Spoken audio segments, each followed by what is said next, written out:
Haïti 36e, regardez du côté de la Jamaïque, 58e. Et vous allez regarder du côté de la République dominicaine, 57e. Et si nous regardons tout ce qu'il y a comme facteurs, les piliers, on comprendra pourquoi il est plus facile pour une firme d'évoluer du côté de la République dominicaine qu'en Haïti ou encore à la Jamaïque.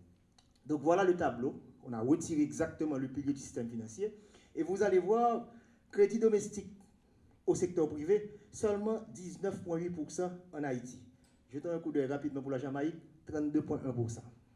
Regardons la République dominicaine, 28,6%. Regardons encore qu'est-ce qui se passe au niveau du financement des petites et moyennes entreprises. Ce qu'on parle aujourd'hui. Vous allez voir pour le cas d'Haïti, donc on a besoin d'Haïti Invest en ce sens, 23,2. Et regardez, 2,4 pour la valeur. Et Haïti est classé 136e sur 140, à savoir dans le financement des PME. Ce qui justifie la présence de tels projets. Et si on regarde maintenant du côté de la Jamaïque, 3,7, 44,7, 83e au niveau mondial. Et on pourrait facilement prendre la République dominicaine, le financement des PME, 3,8, 47,1, 63 au niveau mondial.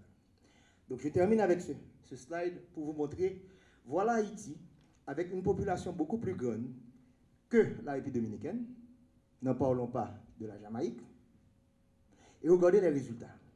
Le revenu per capita d'Haïti, moins de 800 $ américains. Le revenu per capita de la République dominicaine, plus de 7 000 $ américains. Et le revenu per capita de la Jamaïque, plus de 5 000 $ américains. Donc ce n'est pas la variable financement, mais c'est l'écosystème, c'est les piliers en quelque sorte. Le conseil d'administration de la BRH tient à vous exprimer ses félicitations pour avoir pris l'initiative d'un projet aussi ambitieux. L'USAID peut s'enorgueillir d'avoir trouvé un mécanisme permettant de mobiliser du capital privé pour stimuler la création de richesses et d'emplois dans le pays. Rappelons à juste titre que les secteurs ciblés par ce programme sont l'agriculture, le logement, le tourisme. Je vois aussi, je salue la ministre du Tourisme qui est avec nous ce matin, et la manufacture. Ce projet revêt une importance hautement significative pour la BRH, d'une part, du fait de sa portée génératrice de croissance, et d'autre part, du fait de sa potentialité à créer de nouveaux paradigmes dans le paysage financier et économique d'Haïti. Permettez-moi de mentionner que la BRH, depuis bientôt 2 ans, a lancé un agenda monétaire pour la croissance et l'emploi.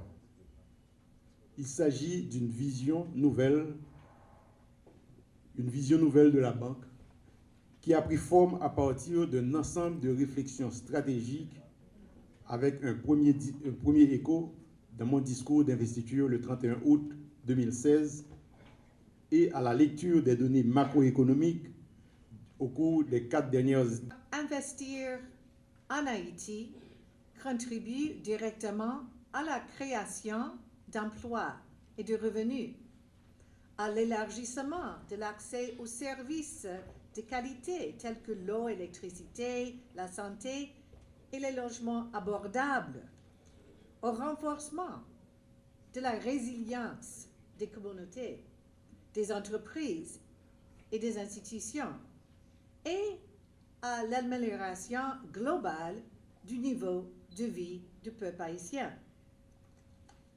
Au début de cette semaine, lors de la visite de l'OPIC, notre Société de financement du développement international des États-Unis, notre pays, les États-Unis, ont démontré notre volonté de faciliter des investissements à grande échelle ici en Haïti, menés par le secteur privé haïtien, grâce à des options de financement du développement.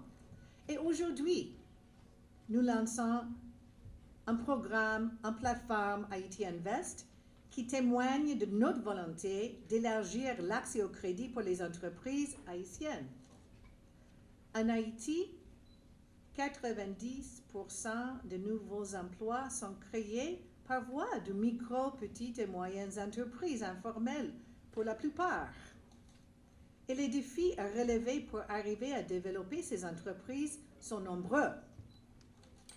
Mais nous croyons que le secteur privé est la clé du développement ici en Haïti et de son cheminement vers self-reliance.